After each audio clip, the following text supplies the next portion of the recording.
சமைக்கும் போது ஒரு லவ்வோட சமைக்கணும்டா. அதான் பாதி ருசியே. வெங்காயம் நறுக்கும் போது கூட ரசிச்சு நறுக்கணும், லவ்வோட. Welcome and welcome to in laws சமையல்.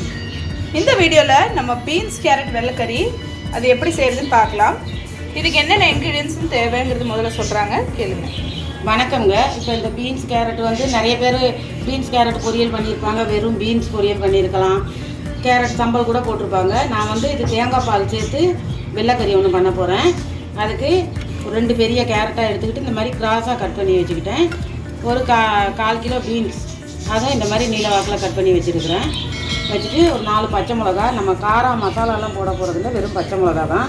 4 பச்சை மிளகா, ஒரு பெரிய வெங்காயம், தாளிக்க கொஞ்சம் கருவேப்பிலை, ஒரு தக்காளி. வாங்க இப்போ எப்படி செய்கிறதுன்றதை பார்க்கலாம். ஒரு கடாய் ஒன்று அடுப்பில் வச்சுட்டேன். இந்த கரண்டியில் 1.5 கரண்டி எண்ணெய் சேர்த்துருக்கேன். நமக்கு வந்து அந்த பீன்ஸ் கேரட்டெல்லாம் நல்லா வதங்கணும், அதுக்காக 1.5 கரண்டி எண்ணெய் சேர்த்துருக்கேன். இப்போ கடுகு உளுத்தம்பருப்பு ஒரு ஸ்பூன் சேர்த்துக்குவோம். எண்ணெய் நல்லா காஞ்சிட்டு கடுகு உளுத்தம்பருப்பு சேர்த்தோன்னே நம்ம பச்சை மிளகா, கருவேப்பிலை, இந்த வெங்காயம், சின்ன வெங்காயமும் போடலாம். நீங்கள் சின்ன வெங்காயம் போடுறதா கூட போட்டுக்கோங்க, இல்லை பெரிய வெங்காயமே கூட சேர்த்துக்கலாம். அப்புறம் நல்லா இதை கொஞ்சம் வதக்கி விட்டுருவோம். இந்த பீன்ஸ் கேரட் வெள்ளைக்கறி வந்து தேங்காய் பால் ஊற்றி செய்கிறதுனால குழந்தைங்களுக்கும் கொடுக்கலாம். ரொம்ப வயசானவங்க சாப்பிட முடியலை, அவங்களால காரம் சாப்பிட முடியாது அப்படின்னா இந்த மாதிரி செஞ்சு கொடுத்தா கூட நல்லா சாப்பிடுவாங்க.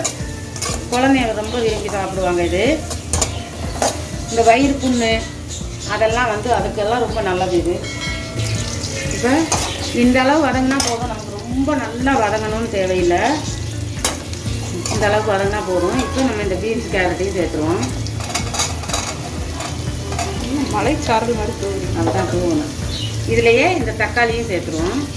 அதுவும் மலைச்சாரல் மாதிரி அப்படியே தூவி இப்போ உப்பு கொஞ்சம் சேர்த்துக்குருவோம். நம்ம நல்லா வதங்குறதுக்கு ஒரு ஸ்பூன் உப்பு சேர்த்துக்கிறேன். சேர்த்து நல்லா எல்லாமே மிக்ஸ் பண்ணி விட்டுருங்க. இது வந்து பொரியல் செஞ்சாலும் நல்லா தான் இருக்கும், நல்லா தேங்காயெல்லாம் போட்டு. இந்த மாதிரி செஞ்சாலும் ரொம்ப டேஸ்ட்டாகவும் இருக்கும். இப்போ நல்லா கிண்டி விட்டு ஒரு மூடி போட்டு மூடிடுவோம். ஒரு 5 நிமிஷம் 6 நிமிஷத்தில் நல்லா வதங்கிடும். இப்போ திறந்து பார்ப்போம். நல்லா வதங்கியிருக்கு, தக்காளியெல்லாம் நல்லா வதங்கிருக்கு பாருங்கள். இந்த மாதிரி இந்த அளவுக்கு வதங்கிடணும் நமக்கு காயெல்லாம் எண்ணெயில். இப்போ நம்ம மசாலாலாம் இல்லை, நான் வந்து ஒரு 1/4 ஸ்பூன் ஜீரகத்தூள், நம்ம இதுக்கு வந்து கொஞ்சம் அந்த ஜீரகத்தூள் மிளகுத்தூள் மட்டும் சேர்த்துக்கிறணும், மஞ்சத்தூள். அதே மாதிரி ஒரு 1/4 ஸ்பூன் மிளகுத்தூள், ரொம்ப ரோலி ஆகுது. 1/2 ஸ்பூன் மஞ்சள் பொடி சேர்த்து, இது வந்து நான் தேங்காய் அரைச்சி மிக்சியில் பால் எடுத்து வச்சுருக்கேன். இது வந்து தண்ணி பால், 2வது தடவை புளிஞ்ச பால். இதை சேர்த்துருவோம் ஃபஸ்ட்டு. நம்ம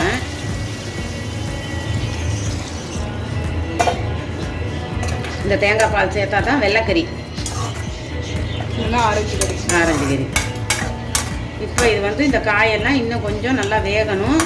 நல்லா வெந்து வற்றி வரும்போது நம்ம ஃபஸ்ட்டு தலைப்பால் புளிஞ்சு வச்சுருக்கோம், அது ஊற்றிக்கலாம். இப்போ ஒரு மூடியை போட்டு மூடிடுவோம். அந்த பாலெல்லாம் நல்லா வற்றி வந்துருச்சு.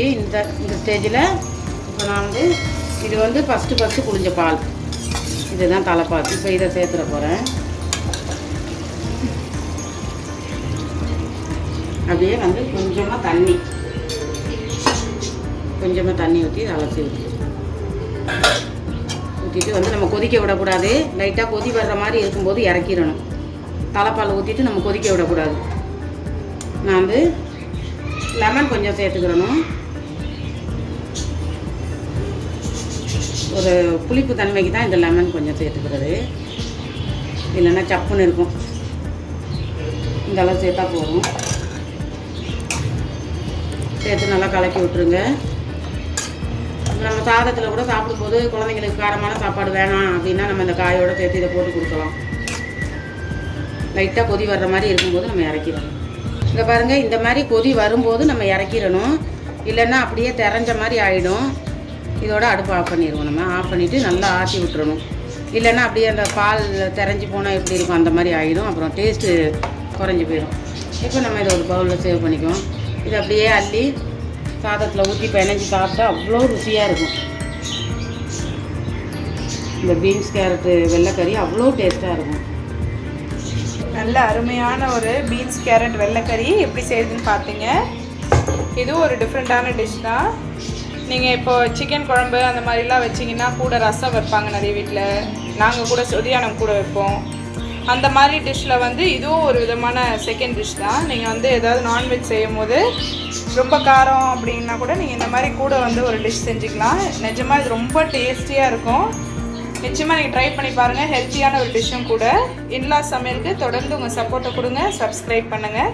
அடுத்த ஒரு சூப்பரான வீடியோவில் உங்களை சந்திக்கிறோம். until then bye. பாய். சமைக்கும் போது ஒரு லவ்வோட சமைக்கணும்டா, அதான் பாதி ருசியே.